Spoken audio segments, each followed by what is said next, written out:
Video पसंद आए तो लाइक बटन पर क्लिक करें, चैनल को सब्सक्राइब करें और अपने दोस्तों के साथ शेयर करें।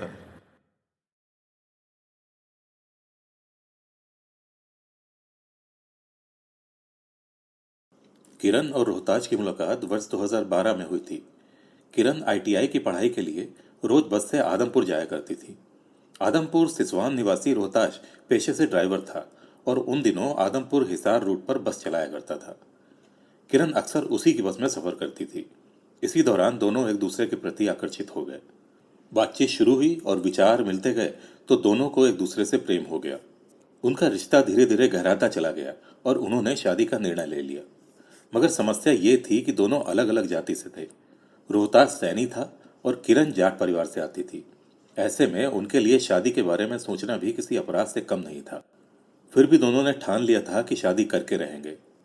कई बार सोच विचार करने के बाद उन्होंने तय किया कि बिना अपने परिवारों को बताए चुपचाप शादी कर लेंगे। फिर 8 अगस्त 2015 को किरण और रोहतास ने सनातन धर्म चैरिटेबल ट्रस्ट हिसार की सहायता से शादी कर ली। किरण ने शादी के समय सनातन धर्म मंदिर के रजिस्टर में साइन करते हुए एक विशेष टिप्पणी भी लिखी थी। शादी के बाद मैं अपने घर जा रही हूँ। अगर लगातार 5 या 10 दिन तक मेरा मेरे पति से संपर्क न हो पाए तो समझा जाए कि मेरी जान को खतरा है। मुझे वहां से निकाल लिया जाए। इसमें मेरे पति का कोई दोष नहीं होगा। मंदिर में शादी करने के बाद उन्होंने शादी को कोर्ट में रजिस्टर भी करवा लिया और फिर दोनों अपने अपने घर चले गए। दोनों ने मिलकर ये योजना बनाई थी कि शादी को तब तक गुप्त रखा जाएगा जब तक कि किरण के माता पिता इस बात को लेकर राजी नहीं हो जाते। प्लान ये भी था कि किरण इस बीच मां के स्वस्थ होने पर अपने माता पिता को पूरी बात बताकर इस शादी के लिए राजी कर लेगी, लेकिन ऐसा हो ही नहीं पाया। पति पत्नी होने के बावजूद रोहताश और किरण करीब 18 महीने तक अपने अपने घरों से अलग रहे। वो रोज फोन पर बातें करते थे और उसी में संतुष्ट थे। इस बीच किरण ने आदमपुर से पढ़ाई पूरी करके आगे की पढ़ाई के लिए जयपुर जाना शुरू कर दिया। उधर रोहतास ने बस चलाना छोड़कर गुड़गांव में कैब चलाना शुरू कर दिया। सब कुछ ठीक चल रहा था, लेकिन एक दिन किरण की मां को शक हो गया। किरण घंटों तक फोन पर किसी से बात करती थी। उन्होंने ये बात अपने बेटे अशोक को बताई कि किरण किसी से बहुत लंबी बात करती है। अशोक ने पहले तो कुछ नहीं कहा, लेकिन सही मौका देखकर एक दिन किरण का फोन चेक किया तो रोहताश का नाम सामने आया। अवसर मिलते ही अशोक ने किरण से सवाल कर डाले और किरण ने सब कुछ सच सच बता दिया। जैसे ही राज खुला, घर में भूचाल सा आ गया। अशोक और उसकी मां ने किरण की जमकर पिटाई की और धमकी दी कि वो रोहताश को भूल जाए वरना जान से मार दी जाएगी। लेकिन किरण डटी रही। उसे पहले से ही इस प्रतिक्रिया का अंदाजा था, इसलिए वो मानसिक रूप से तैयार थी। इसके बाद किरण को घर में कैद कर लिया गया। 22 जनवरी 2017 को अशोक ने रोहताश को फोन पर धमकी दी कि वो किरण से अपना रिश्ता तोड़ ले, नहीं तो जान से हाथ धो बैठेगा। 9 फरवरी 2017 को किरण ने किसी तरह रोहताश को फोन करके बताया कि घर वालों को शादी की बात पता चल चुकी है और अब वो उस पर जुल्म ढा रहे हैं, जल्दी कुछ करो। अशोक ने ऊंच नीच जात पात और मर्यादाओं की बात करके किरण पर रोहताश से रिश्ता तोड़ने का दबाव डाला, लेकिन किरण अड़ी रही। उसी रात अशोक ने किरण की हत्या कर दी। उसने उसकी लाश को छत पर रजाई से ढक दिया और नीचे अपने कमरे में जाकर सो गया।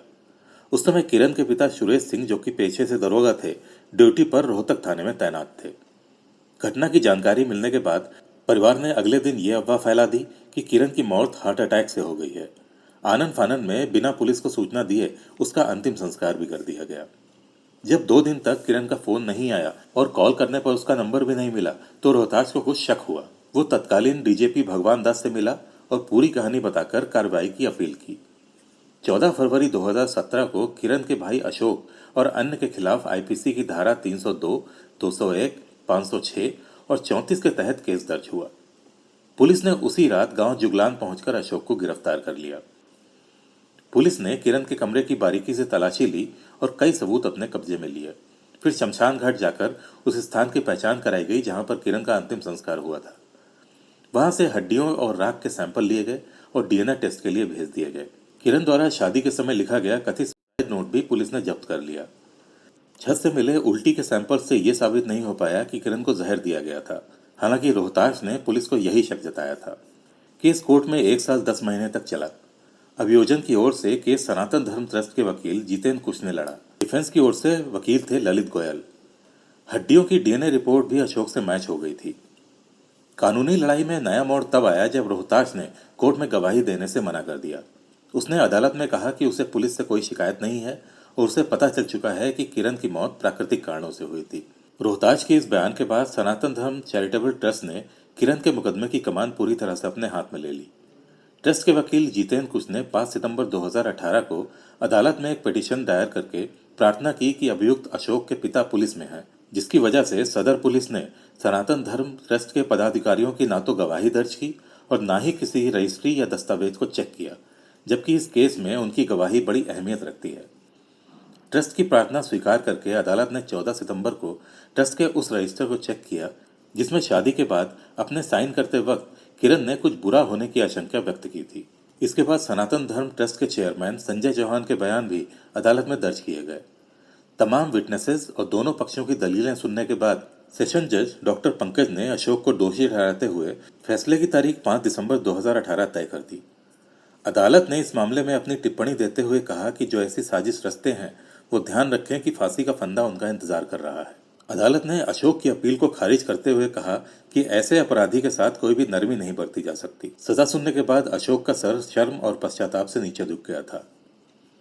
इस केस में आखिरी अपडेट अप्रैल 2019 में आया, जब कोर्ट ने अशोक को यह कहकर बरी कर दिया कि उसके ऊपर लगाए गए आरोप साबित नहीं हो पाए हैं।